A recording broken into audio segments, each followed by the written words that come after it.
ఒకసారి మనం నిన్న చెప్పింది ఇంకోసారి రివిజన్ చేసుకొని ఇంకా మనం మళ్ళీ ఇంకా స్టార్ట్ చేద్దాం, కంటిన్యూ చేద్దాం.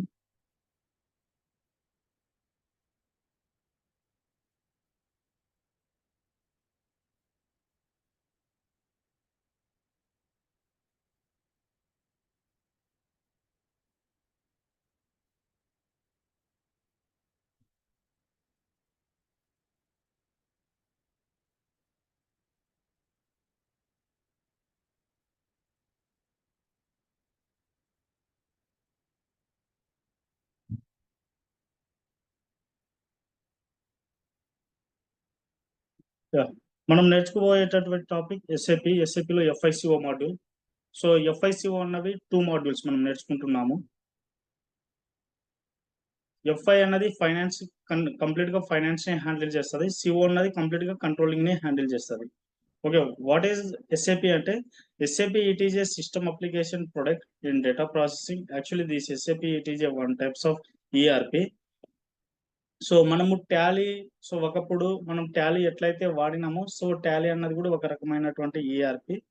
ఓకే, సో అట్లానే సేమ్ ఈ ఎస్ఏపి కూడా ఒక రకమైనటువంటి ఈఆర్పి. సో మనం ఎస్ఏపి ఈఆర్పి అంటాం. Okay, so who are business people, they are use their business. So who are the business people? Okay, their business will process in SAP. యాక్చువల్గా ఈ ఎస్ఏపి అన్నది ఎవరైతే బాగా పెద్ద పెద్ద బిజినెస్ పీపుల్స్ ఉంటారో, సో వాళ్ళు అండ్ హెవీ స్కేల్ ఇండస్ట్రీస్ ఉంటాయో, సో ఆ కంపెనీస్ అన్నవి ఈ ఎస్ఏపిని యూజ్ చేయడం జరుగుతుంది. Okay, and one more thing, main advantages is, so complete organization data అన్నది ఇక్కడ రికార్డ్ చేయడానికి పాసిబుల్ ఉంటుంది. ఎందుకు పాసిబుల్ ఉంటుందంటే ఈ ఎస్ఏపి అన్నది మనకు డేటాబేస్ కూడా సపోర్ట్ అన్నది ఇస్తుంది. So that is the reason each and everything, every point will recorded here in database.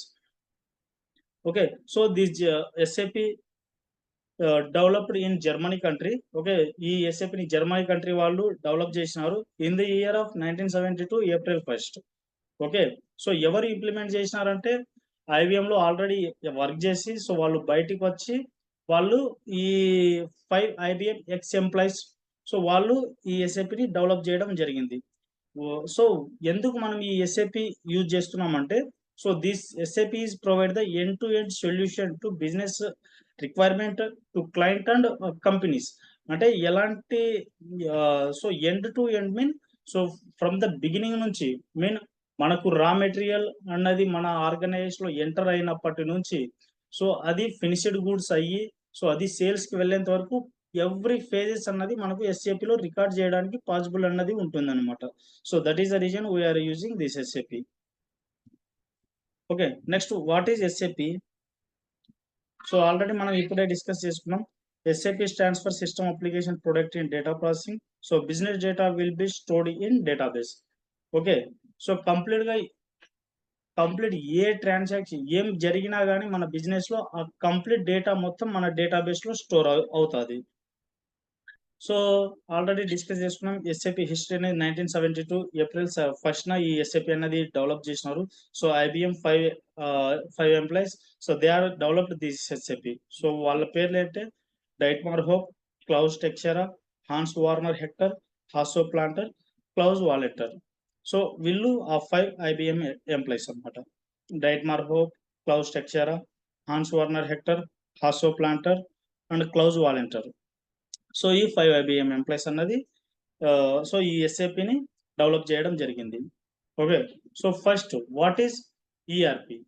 Okay, అసలు ఈఆర్పి అంటే ఏంది అది తెలుసుకోవాలి మనం first. So ERP stands for enterprise resource planning. So ఈ ఈఆర్పిలో అసలు ఏముంటుంది, డిఫరెంట్ టైప్స్ ఆఫ్ మాడ్యూల్స్ అనేవి ఉంటాయి. ఓకే, సో ఇక్కడ మనకు ఎఫ్ఐ అన్నది ఫైనాన్స్ మాడ్యూల్ గురించి ఇండికేట్ చేస్తుంది. CO mean controlling module, MM mean materials and management, SD mean sales and distribution, PP mean production and planning, HR mean human resource management, manufacturing and supply chain management, supply chain services, procurement and others. చాలా modules అనేవి ఉంటాయి అన్నమాట. Okay, just నేను ఇక్కడ కొన్ని maintain చేసిన. And ఈ ERP యొక్క మెయిన్ అడ్వాంటేజ్ ఏంటంటే, so module to module integration అన్నది ఉంటుంది. So module to module integration వలన ఏం బెనిఫిట్స్ అంటే, సో మనము వేరే డిపార్ట్మెంట్ లో ఉన్నటువంటి డేటాని మనం ఇక్కడి నుంచే మనము హ్యాండిల్ చేయొచ్చు. So that is the reason. So every organization will maintain integration. So one department to another department. Okay. So ఈఆర్పిని ఒక పిక్చర్ లో చూస్తే, సో ఈఆర్పిలో ఏమేమి ఉంటాయంటే ఇప్పుడు డిస్కస్ చేసుకున్నాం. Financial and controlling, sales and distribution, production and planning, materials management, warehouse management, quality management, human resource management, transport. ఇది complete గా మనకు ఎప్పుడు యూజ్ అవుతుంది అంటే మనకు ఈ ట్రాన్స్పోర్టేషన్ మేనేజ్మెంట్ అన్నది. సో మనం డెవలప్ చేసినది టీఆర్ ద్వారా మనం ప్రొడక్షన్ లోకి మూవ్ చేస్తాం. సో అట్లాంటి మూమెంట్స్ లో ఇది మనకు యూజ్ అవుతుంది. సో అది దాని గురించి కూడా డిస్కస్ చేద్దాం. అండ్ ఎస్ఏపిలో బేసిక్ అంటే ఇవి కూడా కొన్ని మాడ్యూల్స్ నేను ఇక్కడ మెయింటైన్ చేసిన. సో ఇంకా ఎక్కువ మాడ్యూల్సే ఉంటాయి. ఓకే. సో ఇక్కడ ఫైనాన్షియల్ అకౌంటింగ్ ఒక మాడ్యూల్, సిఓ అన్నది ఒక మాడ్యూల్, హ్యూమన్ రిసోర్స్ అన్నది ఒక module, materials and management, production and planning, sales and distribution, financial supply chain management, దాన్ని మనం ఎఫ్ఎస్సిఎం అని అంటాం, logistic execution, quality management, plant maintenance and project system. ఇట్లా డిఫరెంట్ మాడ్యూల్స్ ఉంటాయి. ఇంకా మాడ్యూల్స్ ఉన్నాయి. ఇవే కాదు, ఇంకా ఉంటాయి అన్నమాట మాడ్యూల్స్. సో ఇక్కడ కొన్ని మెయింటైన్ చేసినాం. సో మనకు ఇవన్నీ మనం పైన డిస్కస్ చేసుకున్నాం కదా. సో ఇవన్నీ మనకు ఫంక్షనల్ మాడ్యూల్స్ ఇవి. ఓకే. మనల్ని ఫంక్షనల్ కన్సల్టెంట్స్ అంటారు అనమాట. ఓకే. రియల్ టైంలో కూడా ఫర్ ఎగ్జాంపుల్ మనం ఎఫ్ఐసిఓ మాడ్యూల్ గురించి మనకు తెలిసి ఉంటే మనల్ని ఎఫ్ఐసిఓ ఫంక్షనల్ కన్సల్టెంట్స్ అని పిలుస్తారు. ఓకే. అలానే మనకు ఎస్ఏపిలో టెక్నికల్స్ మాడ్యూల్ కూడా ఉంటారు. ఓకే. వాళ్ళని రియల్ టైంలో కూడా టెక్నికల్ కన్సల్టెంట్స్ అని పిలుస్తారు. ఇక్కడ మనకు టెక్నికల్స్ మాడ్యూల్స్ రెండు ఉన్నాయి. ఒకటి అబాప్ మాడ్యూల్, రెండోది వచ్చి బేసిస్ మాడ్యూల్. ఈ అబాప్ ఫుల్ ఫామ్ వచ్చి advance business application program. Okay. So ఈ అబాప్ మాడ్యూల్ అనేది మనకి ఏం యూజ్ అవుతుంది అంటే మనకి ఎస్ఏపిలో మనకు ప్రోగ్రామ్ రాయడానికి యూజ్ అవుతుంది అనమాట. ఓకే. కంప్లీట్ గా డెవలప్మెంట్ సైడ్ వచ్చి అంటే ప్రోగ్రామింగ్ మాత్రమే రాయడానికి మనకు వీళ్ళు ఉంటారు. సో మనకు సంబంధం ఉండదు, కన్సల్టెంట్ తో సంబంధం ఏమి ఉండదు. ప్రోగ్రామ్ రాయడానికి మనకు అబాపర్స్ అన్న వాళ్ళు ఉంటారు ఇక్కడ ఎస్ఏపిలో. ఓకే. ఎవరికైతే ఈ అబాప్ లాంగ్వేజ్ తెలిసి ఉంటారో వాళ్ళనే మనం అబాపర్స్ అని అంటాం అనమాట. నెక్స్ట్, సో బేసిస్ అన్నది కూడా ఒక మాడ్యూల్. సో ఈ బేసిస్ ఫుల్ ఫామ్ వచ్చి business application software integrated solution. So ఈ బేసిస్ టీమ్ వల్ల యాక్టివిటీస్ ఏమంటే మనకు system access, okay, main admin access ఇస్తుంటారు. ఓకే. మన టీఆర్స్ అన్నవి డెవలప్మెంట్ నుంచి క్వాలిటీ నుంచి ప్రొడక్షన్ కి ఈ విధంగా టీఆర్స్ అనేది మూవ్ చేస్తుంటారు. సో వీళ్ళు బేసిస్ వాళ్ళు. అండ్ మనకు టీ కోడ్ ఆథరైజేషన్స్ కూడా వీళ్ళే ఇస్తారు. అండ్ వన్ మోర్ యాక్టివిటీ వచ్చి కంప్లీట్ గా మనకు ఆర్గనైజేషన్ లో ఎన్ని సిస్టమ్స్ ఉంటాయో అంటే ఎన్ని సర్వర్స్ ఉంటాయో కంప్లీట్ గా సో ఆ సిస్టమ్ మానిటరింగ్ కూడా చూసుకునే బాధ్యత వచ్చి వీళ్ళదే, బేసిస్ వాళ్ళదే అనమాట. నెక్స్ట్ మనం వచ్చి ఎఫ్ఐసిఓ మాడ్యూల్ కదా నేర్చుకుంటున్నాం. సో ఎఫ్ఐ మాడ్యూల్ కంప్లీట్ గా ఫైనాన్షియల్ రిపోర్టింగ్ గురించి డిస్కస్ చేస్తుంది. సిఓ మాడ్యూల్ కంప్లీట్ గా ప్లానింగ్ అండ్ మానిటరింగ్ కాస్ట్ దాని గురించి డిస్కస్ చేస్తుంది. ఓకే.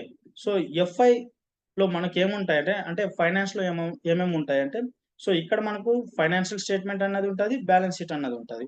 ఓకే. ఇక్కడ ఫైనాన్షియల్ స్టేట్మెంట్ లో మనకు ప్రాఫిట్ అండ్ లాస్ ఉంటాయి, బ్యాలెన్స్ షీట్ లో మనకు అసెట్ అండ్ లయబిలిటీస్ ఉంటాయి.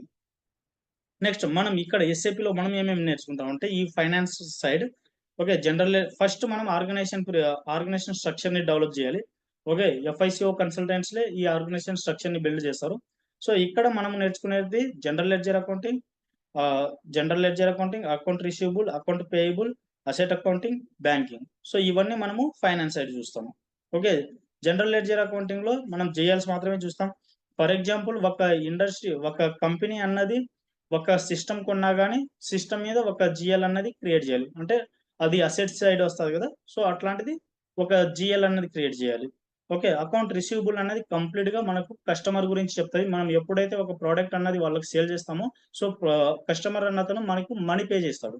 ఓకే. కంప్లీట్ గా సో ఈ అకౌంట్ రిసీవబుల్ లో మనం కస్టమర్ పేమెంట్స్ గురించి డిస్కస్ చేస్తాం.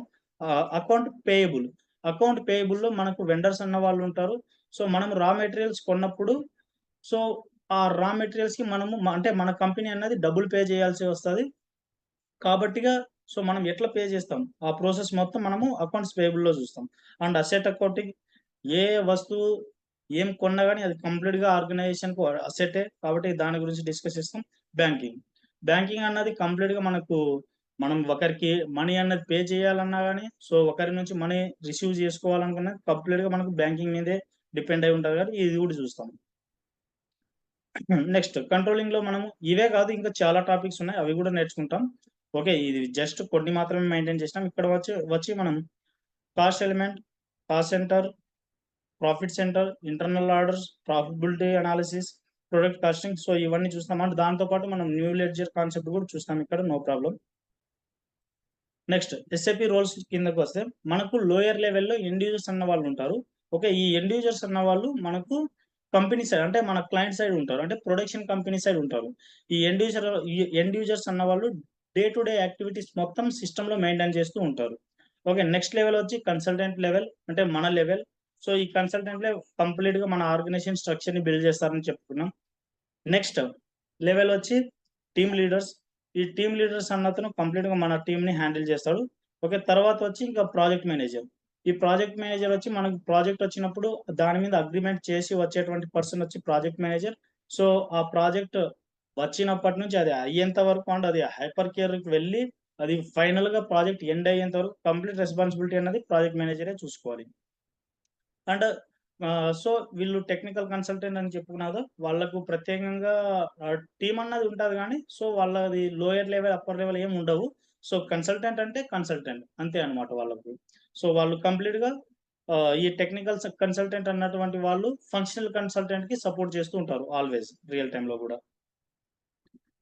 So, next what is so, ఇప్పటి నుంచి కంటిన్యూ చేద్దాం క్లాస్ అన్నది. సో, నిన్న ఈటి వరకు డిస్కస్ చేసుకున్నాం ఎస్ఏపీ రోల్స్ వరకు. సో, ఇప్పుడు వాట్ ఈస్ ఈసీసీ?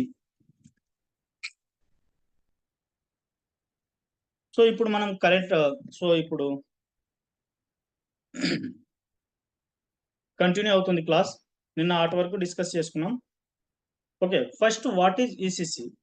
మనకు ఎస్ఏపీ ఇంట్రొడ్యూస్ చేసినప్పుడు ఎస్ఏపీలో గూడా ఒక డిఫరెంట్ టైప్స్ ఆఫ్ వెర్షన్స్ అనేవి ఉంటాయి. మనకు ఫర్ ఎగ్జాంపుల్ మొబైల్ తీసుకుంటే మొబైల్‌లో గూడా ఎట్లా అప్‌డేట్స్ అయ్యి మొబైల్స్ ఎట్లయితే వస్తున్నాయో సేమ్ అదే విధంగా మనకు ఎస్ఏపీ బిగిన్ అయినప్పుడు మనకు ఈహెచ్‌పీ అన్నటువంటి వెర్షన్స్ వాడేవాళ్ళం. ఓకే. ఈహెచ్‌పీ అన్నది వాడేవాళ్ళం.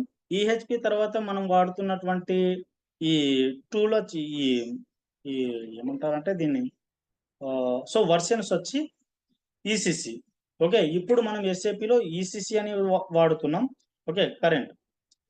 సో, ఈ ఈసీసీ యొక్క ఫుల్ ఫార్మ్ వచ్చి ఎంటర్‌ప్రైజ్ సెంట్రల్ కాంపోనెంట్. ఓకే. ఈ ఎంటర్‌ప్రైజ్ సెంట్రల్ కాంపోనెంట్ అన్నది ఈసీసీ యొక్క ఫుల్ ఫార్మ్. ఈ ఈసీసీకి ప్రత్యేకంగా డేటాబేస్ అన్నది లేదు. ఓకే. ఈ ఎస్ఏపీ వాళ్ళు బిల్డ్ చేసినారు. ఈ ఈసీసీ వెర్షన్‌లో ఎస్ఏపీ వాళ్ళు డేటాబేస్‌ని బిల్డ్ చేయలేదు. దానికోసం వీళ్ళు ఏం చేసినారంటే ఒరాకిల్ వాళ్ళ యొక్క హెల్ప్ అన్నది తీసుకున్నారన్నమాట. ఓకే. డేటాబేస్ కోసం. సో, వాళ్ళు ఇంప్లిమెంట్ చేస్తున్నారు. ఎవ్రీథింగ్ బాగానే ఉంది. But they are not developed database. Okay. So, their database partner is Oracle. SAP వాళ్ళ డేటాబేస్ పార్ట్నర్ వచ్చి ఒరాకిల్.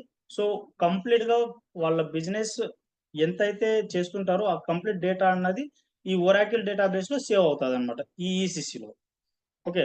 నెక్స్ట్ వచ్చి ఇప్పుడు latest version okay. Latest version వచ్చి సో, ఈ ఈసీసీ ఈఆర్‌పీ అనేది 2027తో ఎండ్ అయిపోతది. ఓకే. నెక్స్ట్ ఇప్పుడు లేటెస్ట్ వెర్షన్ వచ్చి ఎస్4 హానా. ఓకే. ఆల్రెడీ కొంతమంది వినింటారు ఎస్4 హానా అని. ఓకే. ఇది కరెంట్ వెర్షన్స్ అప్‌డేటెడ్ వెర్షన్ అన్నమాట ఈ ఎస్ఏపీకి. సో, ఈ ఎస్ఏపీ 2000 ఈ ఈసీసీ అన్నది 2027తో ఎండ్ అయిపోతది. తర్వాత నుంచి మనం వాడేటువంటి వెర్షన్స్ వచ్చి ఎస్4 హానా. ఎస్4 హానాలో గూడా డిఫరెంట్ టైప్స్ ఆఫ్ వెర్షన్స్ ఉన్నాయి. ఇప్పుడు మనం కరెంట్ వచ్చి 2023 వెర్షన్ వాడుతున్నాం ఎస్ఏపీలో ఈ ఎస్4 హానా మీద. ఓకే. సో, ఇది ఓకే కదండీ! వాట్ ఈస్ ఈసీసీ అన్నది. ఇది ఎస్ఏపీ యొక్క వెర్షన్స్ అన్నది. ఈసీసీ అంటే పర్సన్స్ అని గుర్తుపెట్టుకోండి. ఓకేనా? సో, ఫస్ట్ ఈహెచ్‌పీ తర్వాత ఈసీసీ ఇప్పుడు ఎస్4 హానా. సో, ఓకే కదండీ! ఈసీసీ అంటే అర్థమైంది గదా! Yeah! Okay. Next what is S4 HANA అన్నది చూద్దాం. యాహ్! ఎస్4 హానా అని అంటున్నాం గదా! సో, ఇక్కడ హెచ్ పక్కన ఏ మిస్ అయింది. No problem.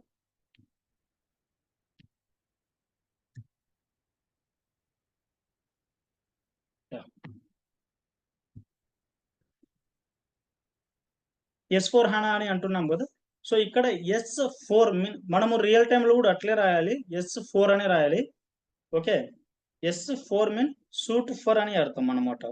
దేనికి సూట్ అంటే ఇది కంప్లీట్ గా బిజినెస్ కి సూటబుల్ అని అర్థం అన్నమాట. దాని యొక్క మీనింగే ఇది.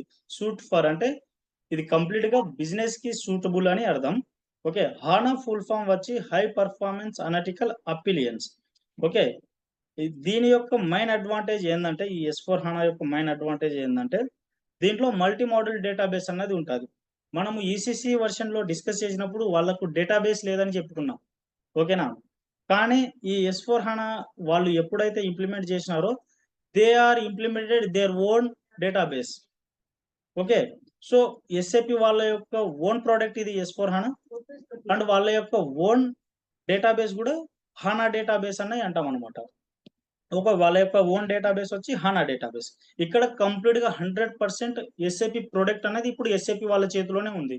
So they don't need third parties like database for, అంటే ఇప్పుడు చెప్పుకున్నాం కదా, డేటాబేస్ కోసం వేరే వాళ్ళ కాటికి వెళ్ళి వాళ్ళు ఒరాకిల్ వాళ్ళ కాటికి వెళ్ళి బిజినెస్ తెచ్చుకునే వాళ్ళు. సో ఇది వేరే వాళ్ళకి కూడా బెనిఫిట్ అయ్యేది అనమాట. సో ఇప్పుడు అవన్నీ రిమూవ్ చేసేసి కంప్లీట్ గా ఇప్పుడు ఎస్ఏపి వాళ్ళే S4 అన్నది డెవలప్ చేసి డేటాబేస్ కూడా డెవలప్ చేసి ఇప్పుడు కంప్లీట్ బిజినెస్ అన్నది వాళ్ళ చేతుల్లోనే ఉందన్నమాట ఇప్పుడు. ఓకే, సో ఈ S4 HANAలో ఏముంటదంటే కంప్లీట్ గా ఇప్పుడు మనం ఈసీసీలో డిస్కస్ చేసుకున్నటువంటి ప్రతి ఒక్క పాయింట్ అన్నవి S4 HANAలో ఉంటాయి. అండ్ దాంతో పాటు కొన్ని ఫ్యూచర్స్ మేబీ జస్ట్ ఒక 5% అన్నది 100% అన్నది ఈసీసీలో ఉంటే ఇంకా ఒక 5% అన్నది ఇక్కడ యాడ్ చేసి సో S4 HANAని ఇంట్రడ్యూస్ చేయడం జరిగింది. ఓకే, దానికోసం ఫస్ట్ మనం అయితే ఈసీసీ నేర్చుకుంటున్నాం. ఓకే, ఇంకా మనం ఇక్కడ డిస్కస్ చేసుకునేది కూడా ఈసీసీనే.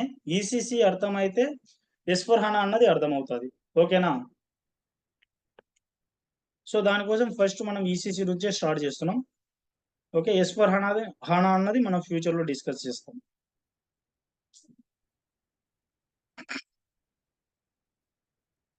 Yeah, next. ఓకే, అర్థమైంది కదండి వాట్ ఈజ్ S4 HANA అన్నది. కొంతమంది విని కూడా ఉండింటారు. సో మన టీంలో ఇప్పుడు ఆల్రెడీ అడిగినారనమాట కొత్త వర్షన్ అని కూడా. సో ఇదేనండి హానా అంటే. Okay, next what is GUI. ఈ GUI అన్నది మనము ఎస్ఏపి వాళ్ళ కాడికి వెళ్ళి మన ఎస్ఏపి అనేది ఆ ప్రొడక్ట్ ని కొన్నప్పుడు ఓకే వాళ్ళు ఒక టెంప్లెట్ లాంటిది ఇస్తారనమాట. ఎలాంటి టెంప్లెట్ అంటే అది కంప్లీట్ గా ఒక GUI అన్నది మన సిస్టమ్ లో ఇన్స్టాలేషన్ ప్రాసెస్ ని మనం GUI అన్నది అంటాం. ఓకే, సో నేను డెమో లాంటిది ఒకటి చూపిస్తా GUI అన్నది ఎట్లుంటది. ఓకే, ఇది కంప్లీట్ గా GUI అనమాట. ఈ GUI what is the benefit of GUI అంటే, so it is a installation of SAP. మనకు ఇక్కడ ఎస్ఏపిలో ఇట్లా ఐకాన్ రావాలంటే ఫస్ట్ మనం ఈ GUI అనేది బిల్డ్ చేయాలి. ఓకే, ఇక్కడ ఎస్ఏపిలో ఈ విధంగా ఐకాన్ కనిపిస్తుంది కదండి. సో ఇట్లా రావాలంటే ఫస్ట్ మనం ఈ GUI సెటప్ చేయాలన్నమాట. ఈ GUI సెటప్ చేసుకుంటేనే మనకు ఫైనల్ గా ఆ ఐకాన్ అన్నది మన సిస్టమ్ లో కనబడుతుంది. సో ఇది కంప్లీట్ గా ఇన్స్టలేషన్ ప్రాసెస్ అనమాట.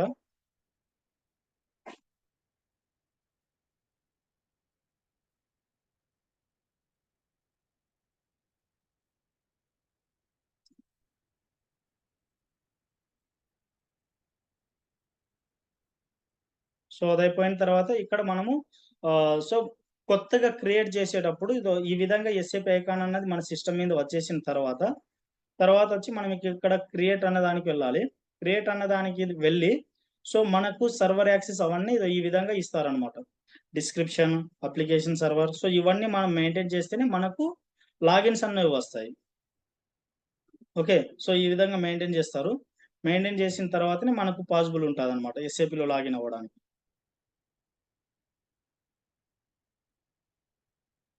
ఓకే, ఇది GUI యొక్క మీనింగ్. ఓకే, అర్థమైంది కదండి. GUI అంటే ఎస్ఏపి యొక్క ఇన్స్టాలేషన్ ప్రాసెస్ నే GUI అంటారు. ఇక్కడ GUI అంటే ఏందో అని అనుకోవాల్సినటువంటి పని లేదు. కంప్లీట్ గా ఇన్స్టాలేషన్ ప్రాసెస్ GUI అన్నది. GUI ఫుల్ ఫామ్ వచ్చి graphical user interface. Okay, so ఈ GUI అన్నది కంప్లీట్ గా క్లయింట్ స్పెసిఫిక్ అనమాట. అంటే మన ప్రొడక్షన్ కంపెనీస్ ఉన్నాయి కదా, సో ఆ కంపెనీస్ కొంటాయి అవి. కొన్ని అవి ఐటీ వాళ్ళ సిస్టమ్లలో ఇన్స్టాలేషన్ చేపిస్తుంది. ఓకే. సో దీన్నే మనం కంప్లీట్‌గా R3 ఆర్కిటెక్చర్ అని అంటాం. ఈ ఆర్కిటెక్చర్ అనేవి ఫస్ట్ మనకు R1, R2, R3 అని ఇవి 3 టైప్స్ అన్నవి ఉంటాయి. ఓకే. ఫస్ట్ ఇనిషియల్ లెవెల్‌లో ఎస్ఏపీ ఇంట్రొడ్యూస్ చేసినప్పుడు R1 అన్న జియూఐని R1 ఆర్కిటెక్చర్‌ని ఇంట్రొడ్యూస్ చేసినారు. తర్వాత R2 ఆర్కిటెక్చర్‌ని ఇంట్రొడ్యూస్ చేసినారు. ఇప్పుడు కరెంట్ అన్నది R3 ఆర్కిటెక్చర్ మీద వర్క్ అవుతుందన్నమాట. ఈ కంప్లీట్ ప్రొసీజర్ అన్నది. So what is R1, R2, R3 discuss చేసుకుంటే సో ఫస్ట్ R1 గురించి డిస్కస్ చేసుకుందాం. ఓకే. ఈ R1 ఆర్కిటెక్చర్ అన్నది మనకు ఈ R1 ఆర్కిటెక్చర్‌లో కంప్లీట్‌గా 3 లేయర్స్ ఉంటాయి. ఓకే. సో ఇక్కడ 3 లేయర్స్ ఏవేవంటే presentation layer, application layer, database layer. ఈ విధంగా మనకు 3 లేయర్స్ ఉంటాయి. ఓకే. ఈ 3 లేయర్స్ అన్నవి ఒకే సర్వర్‌లో ఇన్‌స్టాల్ అయ్యి ఉంటాయన్నమాట. ఓకే. సారీ ఈ ప్రెజెంటేషన్, అప్లికేషన్ అండ్ డేటాబేస్ ఈ 3 ఒకే సర్వర్‌లో ఉంటాయి. Okay. One server for all architectures. Okay. All layers. Okay. అన్నీ ఒకే సర్వర్‌లో ఉంటాయన్నమాట R1లో. ఓకే. సెకండ్ ఆర్కిటెక్చర్ వచ్చి R2 ఆర్కిటెక్చర్. ఇక్కడ ఆర్ మీన్ రియల్ టైమ్ అని గుర్తుపెట్టుకోండి. ఓకే. R1, R2, R3 అంటే ఇక్కడ R1 అంటే రియల్ టైమ్ 1, R2 అంటే రియల్ టైమ్ 2, R అంటే రియల్ టైమ్ 3 అని మీనింగ్. ఓకే. R1లో అంటే రియల్ టైమ్ 1లో ఏం చేసినాం? సో ఒకే సర్వర్‌ని యూజ్ చేసినాం. 3 లేయర్స్‌ని యూజ్ చేసినాం. Presentation, application and database. Okay. Second layer. Okay. ఈ R2 అంటే రియల్ టైమ్ 2. ఈ R2 ఆర్కిటెక్చర్‌లో సేమ్ 3 లేయర్సే ఉన్నాయి. Presentation layer, application layer, database layer. కానీ మనం ఇక్కడొచ్చి మనము 2 సర్వర్‌లని వాడినాం. ఓకే. ఒక సర్వర్‌లో ప్రెజెంటేషన్ లేయర్‌ని పెట్టినాం. ఓకే. రిమైనింగ్ ఇంకో సర్వర్‌లో వచ్చి application layer and database layer ఈ రెండిటిని ఒక చోట పెట్టినామన్నమాట. ఓకే. నెక్స్ట్ R3 అంటే రియల్ టైమ్ 3. సో ఇక్కడ మనము కంప్లీట్‌గా R3 ఆర్కిటెక్చర్‌లో 3 లేయర్స్‌ని వాడినాం. సో ఇక్కడ కూడా same presentation layer, application layer, database layer ఇవైతే స్టాండర్డ్. సో ఇక్కడ ఏం జరిగిందంటే కంప్లీట్‌గా ఈ 3 లేయర్‌లకి 3 లేయర్స్‌కి సెపరేట్ సర్వర్‌లని వాడుతున్నాం. ఇప్పుడు కరెంట్ ఇట్లా నడుస్తుంది. ఓకే. సో ఒక సర్వర్ వచ్చి ప్రెజెంటేషన్ లేయర్‌ని తీసుకుంటాది. సెకండ్ సర్వర్ వచ్చి అప్లికేషన్ లేయర్, థర్డ్ సర్వర్ వచ్చి సర్వర్ అంటే డేటాబేస్ లేయర్. ఇట్లా సెపరేట్‌గా నడుస్తుందన్నమాట ఇప్పుడు. సో వీటినే మనం R1, R2, R3 అని అంటాం. ఓకే. ఇప్పుడు మనం కరెంట్ వచ్చి R3లో ఉన్నాం. R3 మీన్ రియల్ టైమ్ 3 అని అర్థం. ఓకే. సో ఇక్కడ R3లో ఏం నడుస్తుంది? ప్రతి ఒక్క లేయర్స్ అన్నవి ఒక్కొక్క సర్వర్‌ని ఆక్యుపై చేసుకొని నడుస్తుందని గుర్తుపెట్టుకోండి. ఓకే కదండీ ఇది? What is R1, R2, R3 అన్నది? ఇవి కంప్లీట్‌గా మన సర్వర్ మీద డిపెండ్ అయి ఉంటది. అంతే ఇంకా సింపుల్ గుర్తుపెట్టుకోవాలంటే మనకు రియల్ టైమ్‌లో ఎవరైనా వర్క్ చేసి వాళ్ళకైతే ఈజీగా అర్థమవుతది ఇది. ఓకే. No problem. మనం ఫ్యూచర్‌లో దీని గురించి క్లారిటీ ఇంకా చెప్తాం. సో మేబీ ఫస్ట్ టైమ్ విన్న వాళ్ళకి కొంచెం టఫే అయ్యుండొచ్చని నేను అనుకుంటున్నా. ఓకేనా అండి? అర్థమయ్యిందా ఇది?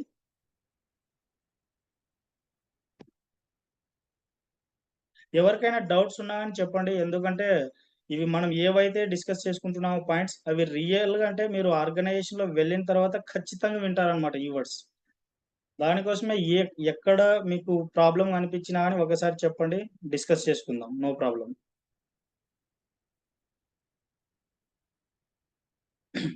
Yeah! Okay. So next what is R3? ఇప్పుడే డిస్కస్ చేసుకున్నాం. R3 mean real time 3 architecture అని. సో ఇందులో 3 లేయర్స్ ఉంటాయి. సో ఫస్ట్ లేయర్ వచ్చి presentation layer, application layer, database layer. Okay. Presentation లేయర్‌లో ఇప్పుడు జియూఐ ఉంటదనమాట. అంటే మన ఇన్‌స్టాలేషన్ ప్రాసెస్ మొత్తం ఈ జియూఐలో ఉంటాది. ప్రెజెంటేషన్ లేయర్‌లో జియూఐ ఉంటది. Next application layer. అంటే మనకు ఈ ఎస్ఏపీ అన్నది ఓపెన్ అయిన తర్వాత ఓకే. బ్యాక్‌గ్రౌండ్ అంటే ప్రెజెంటేషన్ లేయర్‌లో వచ్చి మనకు జియో ఇన్‌స్టాలేషన్ ప్రాసెస్. అప్లికేషన్ లేయర్‌లో మనం ఎస్ఏపీ ఓపెన్ చేసినప్పుడు అంటే లాగిన్ అయినప్పుడు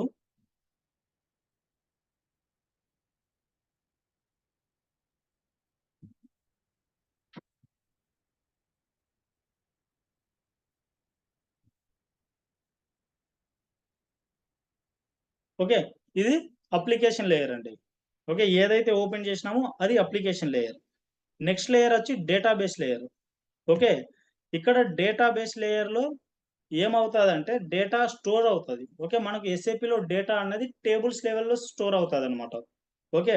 మనము డేటా స్టోర్ అయిన దాన్ని చూసుకోవడానికి మనకు ఒక టీ కోడ్ ఉంటాది. SC16N అన్నది. ఓకే. ఇక్కడ SC16Nలో మనము మన డేటా స్టోర్ అయి ఉంటది గదా! సో, దాన్ని మనము చూసుకోవచ్చనమాట. సో, నేను ఎస్‌కేబీ1 అన్నటువంటి ఒక టేబుల్‌ని యూజ్ చేస్తున్నా. ఓకే. జస్ట్ అది కంప్లీట్‌గా జీఎల్ మాస్టర్ డేటా అంటే జీఎల్ అకౌంట్ మాస్టర్ డేటా గురించి చెప్తాది. ఓకే. అంటే నేను ప్రీవియస్‌గా క్రియేట్ చేసినటువంటి కంపెనీ డేటా గురించి చూపిస్తున్నా. ఇట్లా కంపెనీ కోడ్ ఇచ్చేస్తే ఇంక కంప్లీట్‌గా ఎగ్జిక్యూట్ అనమాట దాని యొక్క మీనింగ్. ఓకే. ఎగ్జిక్యూట్ చేస్తే మన డేటా ఎంతైతే ఉందో అదంతా కంప్లీట్‌గా ఒకే స్క్రీన్‌లో చూపిస్తదనమాట. సో, ఇది డేటాబేస్ అనమాట. ఓకే. డేటా స్టోర్ చేసుకుంటాం గదా! సో, డేటా స్టోర్ అయింది మనకు టేబుల్ లెవెల్‌లో స్టోర్ అవుతది కాబట్టి, సో, ఇక్కడ మనం టేబుల్ లెవెల్‌లో వచ్చి చెక్ జేసుకోవాలి స్టోర్ అయినటువంటి డేటా. సో, ఓకే కదండీ. ప్రెజెంటేషన్ లేయర్ అన్నది మనం ఇప్పుడు చూసినాం గదా! GUI installation process. అప్లికేషన్ అన్నది జస్ట్ మనం ఎస్ఏపీ అన్నది ఓపెన్ చేసిన తర్వాత కనిపించేటువంటి ఏరియాస్ మొత్తం సో, అది అప్లికేషన్ లేయర్. డేటాబేస్ లేయర్ అనేది డేటా స్టోర్ అయ్యేటువంటి ప్లేస్. ఓకే. సో, అది కంప్లీట్‌గా ఈ ఆర్3లో ఉన్నటువంటి స్టేజెస్. ఓకే. నెక్స్ట్ ఈ ఆర్1, ఆర్2, ఆర్3 యొక్క పిక్చర్స్ ఇది జస్ట్ డెమో లాగా. ఓకే. 3 సర్వర్స్ ఉంటాయి. ఓకే. 3 సిస్టమ్స్ ఉంటాయి. ఒకే సర్వర్‌ని యూజ్ చేసినాం. ఓకే. నెక్స్ట్ సో, తర్వాత ఏం జరిగిందంటే ఆర్2లో సో, ఒక పక్కన మనము అంటే 2 సర్వర్‌లని వాడినాం. 2 సర్వర్‌లో మనకు ఫస్ట్ ప్రెజెంటేషన్ లేయర్ అన్నది ఒక పక్క ప్రెజెంటేషన్ అన్నది ఒక పక్క డేటాబేస్ అండ్ ఈ so, application and database layer అనేది ఒక దాంట్లో వాడినాం. నెక్స్ట్ ఇంకా ఆర్3లో ఇంకా సెపరేట్ కంప్లీట్‌గా ప్రెజెంటేషన్ లేయర్‌కి ఒకటి వాడినాం. అప్లికేషన్ లేయర్‌కి ఒక సర్వర్ వాడినాం. అండ్ డేటాబేస్ లేయర్‌కి ఒక సర్వర్ అనేది వాడుతున్నాం. ఓకే. ఇది కంప్లీట్‌గా ఆర్1, ఆర్2కి సంబంధించింది.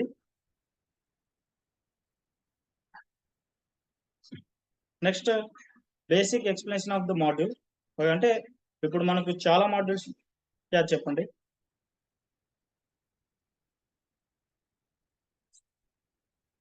ఆ! ఆ! అవును. సో, యాక్చువల్‌గా మనకు డ్రాబ్యాక్స్ ఏందంటే, ఇప్పుడు ఆర్1లో ఏం చేస్తున్నాం, ఒక సర్వర్ వాడుతున్నాం. 3 లేయర్స్‌ని ఒకే చోట ఆహ్, ఒకే చోట మెయింటైన్ చేస్తున్నాం. దానివల్ల ఏం డిసడ్వాంటేజ్ అంటే, కంప్లీట్‌గా సిస్టమ్ అన్నది స్లో అవుతది. ఓకే. దానికోసం మనము వాడట్లేదు. తర్వాత ఇంకా అప్‌గ్రేడ్ అయ్యి ఏం వచ్చింది, ఆర్2 వచ్చింది. అంటే ఇంకా కొంచెం ఫాస్ట్‌నెస్ అవుతదేమో అన్న ఉద్దేశంతో. అక్కడేమైంది, అక్కడ కూడా కొంచెం పెర్ఫార్మన్స్ వెలుగు చూపించింది. ఓకే. అక్కడ ఒక సర్వర్‌ని మనం ఇక్కడ చూడండి. సో, ఆర్2 లేయర్‌లో ఏం చేసినాం మనం, సో, ఒక సర్వర్‌లో ప్రెజెంటేషన్ లేయర్‌ని మెయింటైన్ చేసినారు. సెకండ్ సర్వర్ దాంట్లో application and database. So, presentation server అన్నది ఓకే. నో ప్రాబ్లమ్ బాగానే రన్ అయిందప్పుడు. కానీ ఇక్కడ అప్లికేషన్ అండ్ డేటాబేస్ లేయర్‌కి వచ్చినప్పుడు సిస్టమ్ అన్నది స్లో అయినాయి మళ్ళీ. సో, దానికోసం ఏం చేసినారు, మళ్ళీ ఇంకా అప్‌డేట్స్ చేసినారనమాట. అప్‌డేట్ చేసినప్పుడు ఆర్3ని ఇంట్రొడ్యూస్ చేసినారు. ఇప్పుడు ఏమైందంటే, సో, మనకు ఇంక దేనిది దానిది అన్నట్లు ఉంటదనమాట ఇక్కడ. ఓకే.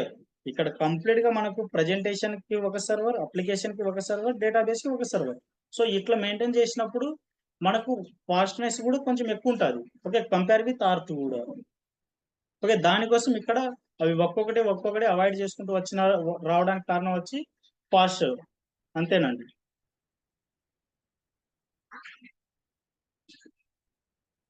ఓకే కదండీ! హ్మ్. Yeah! Basic explanation of modules. So, ఇక్కడ మనకు డిఫరెంట్ టైప్స్ ఆఫ్ మాడ్యూల్ అన్నవి చూసినాం గదా! సో, దానిలో కొన్ని మాడ్యూల్స్ గురించి జస్ట్ డిస్కస్ చేసుకుందాం. ఓకే. మనకు ఈ ఎఫ్ఐ మాడ్యూల్ కంప్లీట్‌గా దేని గురించి ఎక్స్‌ప్లెయిన్ చేస్తదంటే, so, financial accounting and reporting గురించి ఈ ఎఫ్ఐ మాడ్యూల్ అన్నది హ్యాండిల్ చేస్తది. అంటే ఫైనాన్షియల్ రిపోర్టింగ్ అంటే మనకు every month end, so, every quarterly, every half yearly year అయిపోయిన తర్వాత బ్యాలెన్స్ షీట్ అండ్ మన profit and loss and balance sheet కంప్లీట్‌గా అంటే financial statement and balance sheet. So, ఇట్లాంటి సందర్భాల్లో మన ఎఫ్ఐ మాడ్యూల్ అన్నది కొంచెం హెల్ప్‌ఫుల్‌గా ఉంటదనమాట. అంటే కంప్లీట్‌గా మన బిజినెస్ యొక్క స్టేటస్ తెలుసుకోవడానికి.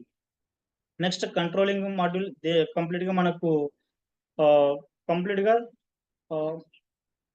Planning and monitoring of the revenue and cost.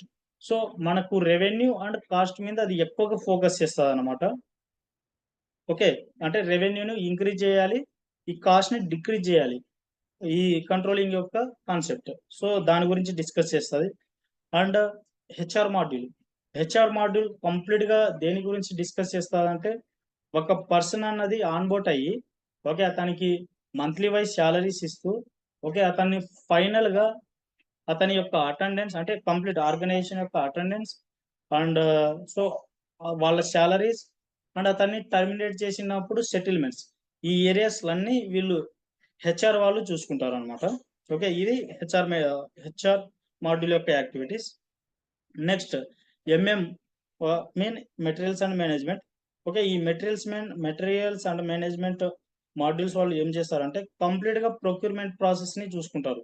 Okay, procurement mean purchases, అంటే ఏ మెటీరియల్స్ మనం కొంటున్నాము, ఓకే, అది ఎక్కడ స్టోరేజ్ అవుతుంది, ఓకే, ఈ రోజు స్టోర్ అయిన దాంట్లో ఎన్ని ప్రొడక్షన్ ఇష్యూస్ అయినాయి. ఓకే, సో ఈ కంప్లీట్ ఏరియాస్ అన్నవి మనకు ఎంఎం మాడ్యూల్ వాళ్ళు చూసుకుంటారు.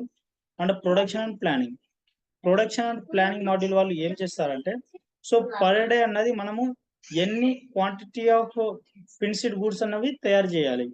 ఓకే, సో అండ్ ఇక్కడ మనము ఒక రౌటింగ్ అన్నటువంటి వర్డ్ ని వాడతాం. ఈ రౌటింగ్ యొక్క ఫుల్ ఫామ్ మీనింగ్ వచ్చి, సో మనకు ఫినిష్డ్ గూడ్స్ అవ్వడానికి ముందు సో కొన్ని లెవెల్స్ అన్నవి మెయింటైన్ చేస్తుంది అన్నమాట ప్రతి ఒక్క ఆర్గనైజేషన్. అంటే phase 1 లో ఇది జరగాలి, phase 2, phase 3, phase 4, phase 5 అట్లా ఫేజెస్ అనేవి ఉంటాయి, అంటే లెవెల్స్ అనేవి ఉంటాయి. ఓకే, ఈ విధంగా నడిస్తేనే మనకు 100% క్వాలిటీ ఫినిష్డ్ గూడ్స్ అన్నది వస్తుంది. ఓకే, దాని గురించి కంప్లీట్ గా మనకు ప్రొడక్షన్ అండ్ ప్లానింగ్ మాడ్యూల్ వాళ్ళు అంటే వాళ్ళు దీని గురించి కంప్లీట్ గా వాళ్ళు డిస్కస్ చేసుకుంటారు, అంటే వాళ్ళు దీని మీద వర్కౌట్ చేస్తారు పీపీ వాళ్ళు. Next sales and distribution module వాళ్ళు ఏం చేస్తారంటే కంప్లీట్ గా ఈ సేల్స్ అండ్ డిస్ట్రిబ్యూషన్ వాళ్ళు మనకు ఫస్ట్ ఫినిష్డ్ గూడ్స్ అయ్యి బయటికి వచ్చిన తర్వాత, ఓకే, ఎన్ని సేల్స్ ఆర్డర్ జనరేట్ అయినాయి, ఓకే, ఈ రోజు ఎన్ని షిప్పింగ్ అయినాయి, ఓకే, ఎన్ని సేల్స్ బిల్డింగ్స్ క్రియేట్ అయినాయి, ఓకే, తర్వాత ఎన్ని పేమెంట్ ఇన్వాయిసెస్ క్రియేట్ అయినాయి. ఓకే, ఈ కంప్లీట్ ప్రాసెస్ మొత్తం అంటే సేల్స్ లో ఎన్ని రకాలుగా సో కంప్లీట్ సో ఒక్కొక్క ఆర్డర్స్ రావడం, ఓకే, అది కస్టమర్ వరకు ఇంకా ఆ ప్రోడక్ట్ ని షిప్పింగ్ చేయడం. సో ఈ కంప్లీట్ ఏరియా అనేది మనకు సేల్స్ అండ్ డిస్ట్రిబ్యూషన్ మాడ్యూల్ వాళ్ళు టేక్ కేర్ చేసుకుంటారు అనమాట మనకు రియల్ టైమ్ లో కూడా. సో ఈ బేసిక్ మాడ్యూల్స్ అనమాట. అంటే మనకు దాదాపు ఒక ఆర్గనైజేషన్ లో ఒక టీమ్ లో వచ్చి వీళ్ళందరూ ఖచ్చితంగా ఉంటారు. ఎఫ్ఐ, సిఓ, హెచ్ఆర్ వాళ్ళు అన్నది సపరేట్ అనమాట, వాళ్ళు యాక్చువల్ గా ఉండరు, వీళ్ళు కంప్లీట్ ఆర్గనైజేషన్ హ్యాండిల్ చేస్తారు. And MM module, PP, SD and వేరే మాడ్యూల్స్ వాళ్ళు కూడా ఉంటారు. మనకు అబాపర్స్ అని చెప్పుకున్నాం కదా, అబాప్ మాడ్యూల్ వాళ్ళు, బేసిస్ మాడ్యూల్ వాళ్ళు. అంటే అబాపర్స్ ఎందుకంటే ఇక్కడ మన యొక్క ప్రోగ్రాములు రాయడానికి, అంటే ఫర్ ఎగ్జాంపుల్ మనకు క్లయింట్స్ ఈ విధంగా రిపోర్ట్ కావాలి అన్నప్పుడు సో ఆ విధంగా రిపోర్ట్ జనరేట్ చేసి ఇవ్వడానికి, సో వాళ్ళు ఆ విధంగా ప్రోగ్రామ్స్ డెవలప్ చేయడానికి సో మనకు అబాపర్స్ కావాలి. అండ్ సో అన్ని టీ కోడ్స్ అనేవి ఒక ఆర్గనైజేషన్ అనేది ఇవ్వదండి. సో కొన్ని టీ కోడ్స్ మాత్రమే ఆథరైజేషన్ అనేది ఇస్తుంది. ఓకే, అన్ని టీ కోడ్స్ ఆథరైజేషన్ ఇస్తే అంటే ఇష్యూస్ వస్తాయన్న ఉద్దేశంతో సో కొన్ని టీ కోడ్స్ మాత్రమే ఆథరైజేషన్ ఇస్తుంది. సో ఈ విధంగా ఆథరైజేషన్ ఎవరి కాడ తీసుకుంటాం, బేసిస్ వాళ్ళ కాడ తీసుకుంటాం. ఓకే, మన కాడ బేసిస్ టీం వాళ్ళు కూడా ఉంటారు. ఓకే, బేసిస్ వాళ్ళు కంప్లీట్ యాక్టివిటీస్ ఏంది, అడ్మిన్ యాక్సెస్ అంటే మనకు లాగిన్స్ ఇవ్వడం, ఓకే, టీఆర్స్ మూవ్ చేయడం, అండ్ మనకు టీ కోడ్ ఆథరైజేషన్ ఇవ్వడం, అండ్ ఎన్ని సిస్టమ్స్ అయితే ఉంటాయి మనకు ఆర్గనైజేషన్ ఆ సిస్టమ్ యొక్క మానిటరింగ్ చేయడం. సో ఇవన్నీ మనకు బేసిస్ మాడ్యూల్ వాళ్ళు చూసుకుంటారు. సో ఎఫ్ఐ మాడ్యూల్ ఇది ఇంటిగ్రేషన్ పార్ట్ అనమాట. ఓకే, ఒక ఎఫ్ఐ మాడ్యూల్ వాళ్ళు ఇంకా ఆర్గనైజేషన్ స్ట్రక్చర్ ని బిల్డ్ చేసిన తర్వాత, ఓకే, ఈ ఎఫ్ఐ అనేది డిఫరెంట్ టైప్స్ ఆఫ్ మాడ్యూల్ తో ఇంటిగ్రేట్ అవుతుంది. ఓకే, ఇంటిగ్రేషన్ ఎందుకు చేస్తామంటే వేరే మాడ్యూల్లో ఏం జరుగుతుంది అండ్ కొన్ని ఆటోమేటెడ్ ఎంట్రీస్ ఇవ్వడానికి. సో దానిల కోసం ఈ ఎఫ్ఐ అనేది దాదాపు ప్రతి ఒక్క మాడ్యూల్ తో ఇంటిగ్రేట్ అయి ఉంటుంది. సో ఇక్కడ మనకు ఎఫ్ఐ అన్నది మనం ఇక్కడ మన ఇక్కడ మనం ప్రాక్టీస్ లో సో ఎఫ్ఐ అన్నది సిఓ మాడ్యూల్ తో ఇంటిగ్రేషన్ చూస్తాం, ఎఫ్ఐ ఎంఎం మాడ్యూల్ తో ఇంటిగ్రేషన్, ఎఫ్ఐ ఎస్డి మాడ్యూల్ తో ఇంటిగ్రేషన్, ఎఫ్ఐ అనేది పిపి మాడ్యూల్ తో ఇంటిగ్రేషన్ పార్ట్ అనేది ఇక్కడ మనం నేర్చుకుంటాం. ఓకే, ఇక్కడ మనం ఈ ఏరియాస్ అన్నవి డిస్కస్ చేస్తాం. Next SAP landscapes. ఓకే, ఈ ఎస్ఏపి ల్యాండ్స్కేప్స్ అన్నవి క్లయింట్ ల్యాండ్స్కేప్స్ అని చెప్తాం మనము. రియల్ టైమ్ లో కూడా క్లయింట్ ల్యాండ్స్కేప్స్ అనే చెప్తాం. ఎందుకు క్లయింట్ ల్యాండ్స్కేప్స్ చెప్తామంటే రియల్ టైమ్ లో, సో ఈ వీటిని కొనేది వచ్చి మన క్లయింట్ కాబట్టిగా, ఆ క్లయింట్ సర్వర్ మీదే మనం వర్కౌట్ చేస్తాం కాబట్టిగా, సో దానికోసమే దీన్ని మనము క్లయింట్ సర్వర్స్ అని అంటాం, అంటే క్లయింట్ ల్యాండ్స్కేప్స్ అని అంటాం. ఓకే, సో దీంట్లో మనకు కంప్లీట్ గా 3 సర్వర్స్ ఉంటాయి. Okay, development server, quality server and production server. Okay, real time లో దీనిలోనే మనం డవ్ సర్వర్ లేకపోతే డవ్ ఎన్విరాన్మెంట్ అని డెవలప్మెంట్ సర్వర్ ని, క్వాలిటీ సర్వర్ ని QA server or QA environment అని అంటాం. అండ్ థర్డ్ సర్వర్ వచ్చి ప్రొడక్షన్ సర్వర్, దాన్ని పిఆర్డి సర్వర్ లేకపోతే పిఆర్డి ఎన్విరాన్మెంట్ అని అంటాం. యాక్చువల్ గా ఈ సర్వర్ ని ఎందుకు యూజ్ చేస్తున్నామంటే మనము, ఓకే, మనకు కంప్లీట్ గా ఒక యాక్టివిటీ బిల్డ్ చేయాలంటే అది మనము డెవలప్మెంట్ సర్వర్ లోనే వర్కౌట్ చేయాలి. డెవలప్మెంట్ సర్వర్ లో మనం డెవలప్ చేసిన తర్వాత, అంటే మన కంప్లీట్ ఆర్గనైజేషన్ స్ట్రక్చర్ ని ఇక్కడే డెవలప్ చేస్తాము, కన్ఫిగరేషన్ పార్ట్ ని ఇక్కడే డెవలప్ చేస్తాం. వీటి అన్నింటిని మనము టీఆర్స్ ద్వారా క్వాలిటీకి మూవ్ చేస్తాం. ఓకే, క్వాలిటీకి మూవ్ చేసినటువంటి దాన్ని మళ్ళీ మనము ప్రొడక్షన్ లోకి మూవ్ చేయాల్సి వస్తుంది. అంటే ఫస్ట్ ఏ యాక్టివిటీ బిల్డ్ చేయాలనుకున్నా కానీ ఫస్ట్ డెవలప్మెంట్ సర్వర్ లోనే వర్కౌట్ చేయాలి. అది టెస్ట్ చేయడానికి మనము క్వాలిటీ సర్వర్ ని యూజ్ చేస్తాము. ఓకే, టెస్ట్ అది పాస్ అయింది అనుకోండి, అంటే ప్రాపర్ గా మంచిగానే ఉంది టెస్ట్ చేసినప్పుడు, సో ఓకే, అక్కడి నుంచి మళ్ళీ మనము ప్రొడక్షన్ సర్వర్ కి మూవ్ చేయాల్సి వస్తుంది అనమాట. ఓకే, ఎట్లా మూవ్ చేస్తామంటే టీఆర్స్ ద్వారా మూవ్ చేస్తాం. Okay, TR mean transport request. Okay, వీటిని మనకు కంప్లీట్ గా ఇంకా బేసిస్ అని చెప్పినాం కదా, వాళ్ళు మూవ్ చేస్తారు. మనం డెవలప్మెంట్ సర్వర్ లో మనం మూవ్ చేసేస్తే వాళ్ళు క్వాలిటీలోకి మూవ్ చేస్తారు. మళ్ళీ మనం డెవలప్మెంట్ సర్వర్ లో మనము ప్రొడక్షన్ కి మూవ్ చేయండి అని మనం మళ్ళీ మూవ్ చేస్తే వాళ్ళు మళ్ళీ మనకు ప్రొడక్షన్ లో మూవ్ చేస్తారు. ఓకే, ఈ టీఆర్స్ మూవ్ చేసేటువంటి రెస్పాన్సిబిలిటీస్ కూడా మనకు బేసిస్ వాళ్ళది. ఓకే, ఈ విధంగా సర్వర్స్ అన్నీ ఉంటాయి. డెవలప్మెంట్ సర్వర్ లో కంప్లీట్ గా డెవలప్మెంట్ జరుగుతుంది, తర్వాత క్వాలిటీలో టెస్ట్ చేస్తాము. ప్రొడక్షన్ అనేది కంప్లీట్ గా కంపెనీకి ఒక హార్ట్ సర్వర్ లాంటిది. ఇన్ కేస్ ప్రొడక్షన్ సర్వర్ అనేది ఇష్యూస్ వస్తే కంప్లీట్ గా బిజినెస్ అన్నది స్టాప్ అయిపోతుంది. ఓకే, అసలు impossible to run. For example for example మనకు ఫర్ ఎగ్జాంపుల్ ఫోన్ పేనే ఉంది అనుకుందాం. ఓకే, ఫోన్ పేలో సర్వర్స్ ఇష్యూస్ వస్తే ఏమవుతుంది, కంప్లీట్ బిజినెస్ అన్నది స్టాప్ అయిపోతుంది. ఎందుకు స్టాప్ అయిపోతుంది అంటే, ఓకే, అక్కడ ఇష్యూస్ వచ్చినాయి, మనము ఎలాంటి ట్రాన్సాక్షన్స్ అన్నవి చేయలేము, మనము ఒకరికి పైసలు పంపలేము, ఇంకొకరు మనకు పైసలు పంపించలేరు. సో ఈ విధంగా బిజినెస్ అనేది కంప్లీట్ గా స్టాప్ అయిపోతుంది. అంటే పర్చేజెస్ స్టాప్ అయిపోతాయి, సేల్స్ కూడా స్టాప్ అయిపోతాయి. అది కంప్లీట్ గా ఒక బిజినెస్ కి డ్రాబ్యాక్ అనమాట. దానికోసం ఈ ప్రొడక్షన్ సర్వర్ మీద దాదాపు ఒక రియల్ టైంలలో కూడా చాలా మంది వర్కౌట్ చేస్తుంటారు. అంటే అది ఎప్పుడు ప్రాబ్లమ్స్ అన్నది రావద్దు అన్నట్లు. ఇన్ కేస్ అది ప్రాబ్లం వచ్చిందనుకో కంప్లీట్ గా బిజినెస్ మీద ఇంపాక్ట్ అవుతుంది.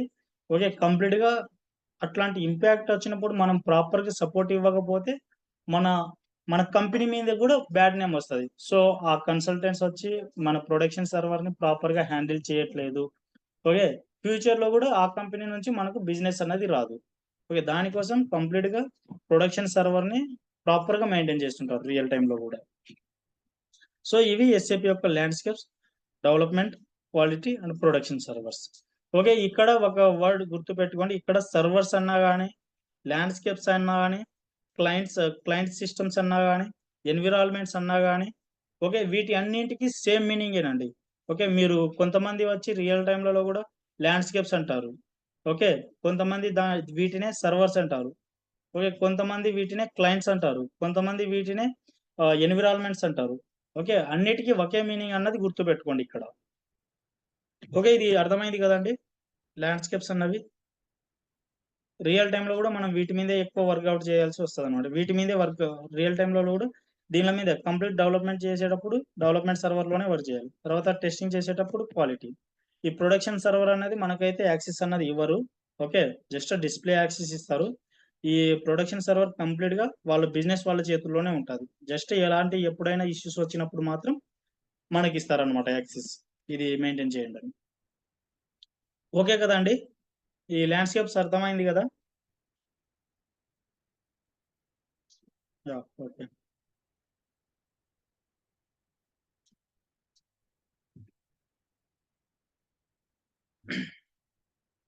Yeah, development quality and production server. So డెవలప్మెంట్లో ఏమేమి చేస్తున్నాం మనం, కన్ఫిగరేషన్ చేస్తున్నాం అండ్ అబ్యాప్ కోడింగ్ కూడా ఇక్కడే రాస్తారు.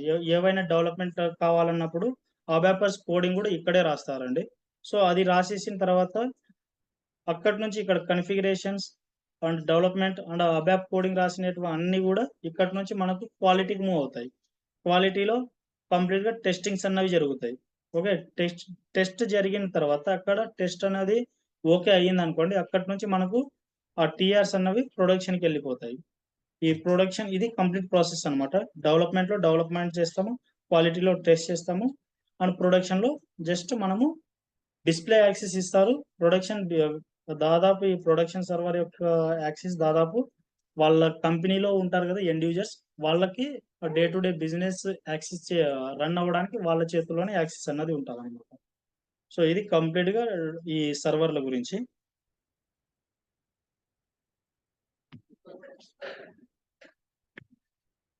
ఓకే. సో, ఇది రేపటి క్లాస్‌లో చూద్దాం. సో, ఇక్కడి వరకు ఎవరికైనా డౌట్స్ ఉంటే చెప్పండి. ఓకే. మళ్ళీ ఎక్స్‌ప్లెయిన్ కావాలంటే చేస్తాను. No problem. ఇక్కడ ఈసీసీ నుంచి ఎక్కడైనా డౌట్స్ ఉన్నా గాని చెప్పండి. ఈసీసీ ఎస్4 జీవీ అంటే R1, R2, R3 explanation modules చెప్పండి. హ్మ్. ఇవి టీఆర్స్ అన్నవి డెవలప్‌మెంట్ ఇప్పుడు నేను బిగినింగ్‌లోనే చూపిస్తా. మనము ఒక డెవలప్‌మెంట్ చేసిన తర్వాత మనకు ఒక నంబర్ లాంటిది జనరేట్ అవుతది. ఓకే. సో, ఆ నంబర్‌నే మనము టీఆర్స్ అని అంటాం. ఓకే. అది నేను మనకు ప్రాక్టికల్ స్టార్ట్ అయినప్పుడు ఫస్ట్ డేనే అది టీఆర్స్ గురించి నేను ఎక్స్‌ప్లెయిన్ ఇస్తా. నో ప్రాబ్లమ్ దాని గురించి. ఓకే. అంటే అది చూస్తేనే అర్థమవుతది. ఓరల్‌గా చెప్పినా గాని అర్థమవుతది. టీఆర్ అంటే ఏందో అనుకుంటాం. ఓకే. అక్కడ ప్రాక్టికల్‌లో ఫస్ట్ డేనే చూపిస్తానండి ప్రాక్టికల్ స్టార్ట్ అయినప్పుడు. ఓకేనా? కాదు. Transport request. ఆ! యాహ్! బై ప్రాక్టీస్‌తోనేనండి. ఇంకా నంబర్ ఆఫ్ టైమ్ ప్రాక్టీస్ చేయాలి. ఆటోమేటిక్‌గా గుర్తుంటాయి. No problem. ఆ! అది ఎఫ్‌బి 50, 60, 70 ఎఫ్‌బిఎల్ 1 అవి కామన్‌గా యూజ్ చేస్తుంటాము. ఓకే. సో, వాటితో పాటు మనము డైలీ ప్రాక్టీస్ చేస్తే 100% గుర్తుంటదండి. నో ప్రాబ్లమ్ అదైతే.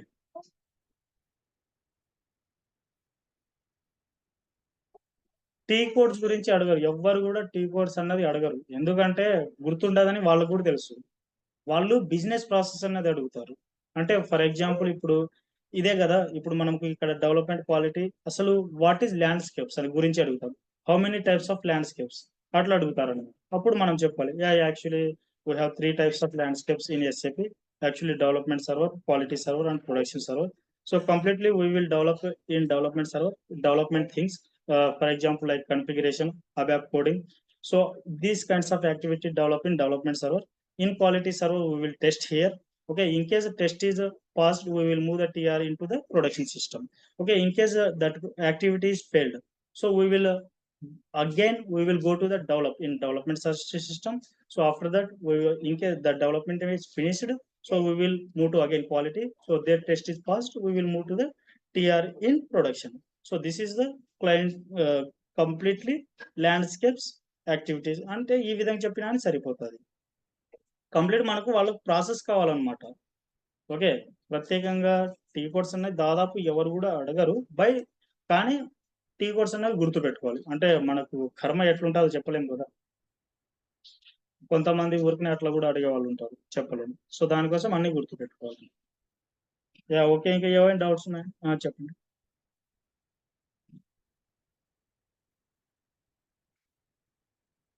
ఎస్ఏపీ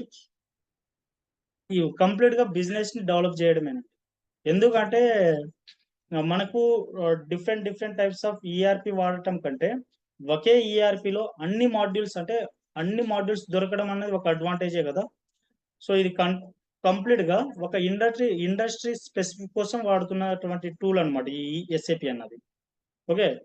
సో, ఒకప్పుడు ఈ ఎస్ఏపీ రాకముందు ఒక 10 డిపార్ట్‌మెంట్ ఉంటే 10 డిపార్ట్‌మెంట్‌ల యొక్క ఈఆర్‌పీస్ కావాలన్నమాట. సో, అవన్నీ రిమూవ్ చేసేసి సింగిల్ ప్లాట్‌ఫార్మ్‌లో తీసుకొచ్చిందే ఈ ఎస్ఏపీ.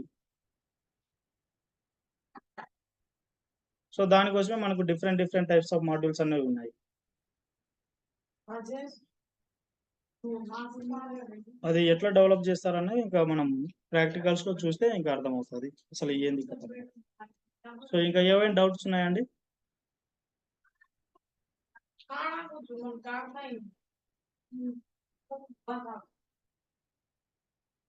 Yeah correct. కాన్ఫిగరేషన్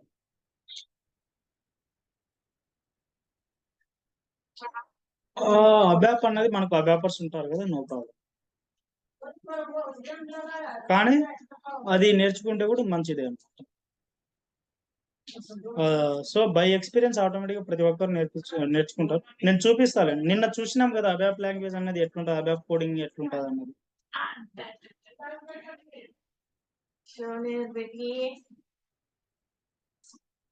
ఓకేనా అండి అయితే? యా ఓకే అయితే. Yeah okay, bye, we will meet on next class.